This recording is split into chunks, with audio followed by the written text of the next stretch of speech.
ទី1ហើយទី2សម្រាប់ការប្រើប្រាស់ជាមួយនឹងការលក់បន្តក៏គាត់បង្កើតក្បាច់សម្រាប់ហាងគាត់ឲ្យយើងបង្កើតឲ្យគាត់ហើយមួយទៀតគឺសម្រាប់ក្បាច់នៅលើទីផ្សារអញ្ចឹងក្រុមទាំងអស់មាន4ក្រុមទី3ចាសម្រាប់ក្រុមទី3គឺគាត់ផលិតហូលដែលគេហៅថាហូលលក្ខណៈទាន់សម័យគេហៅលក្ខណៈទាន់សម័យបច្ចុប្បន្នតែប្រចាំហាងដូចគ្នាចាហើយសម្រាប់ក្រុមទី4ចាគឺហូលបុរាណខ្មែរដើមដែលយើងតែងតែចាស់ជំនាន់មុនគាត់ស្គាល់ហើយឲ្យទៅពេល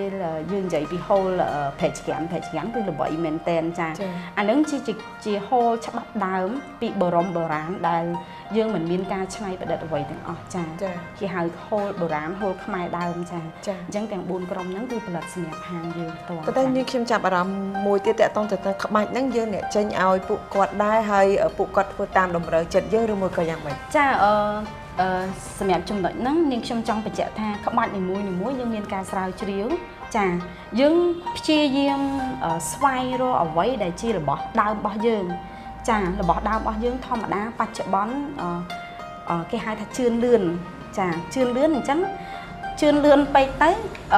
វាដូចជាវាបាត់អ្វីដែលជាគេថាបែបបាត់បុរាណរបស់យើងអញ្ចឹងក្រុមការងារយើងមកក្រុមសម្រាប់ថាសាររើបែបបាត់បុរាណហ្នឹងគឺគាត់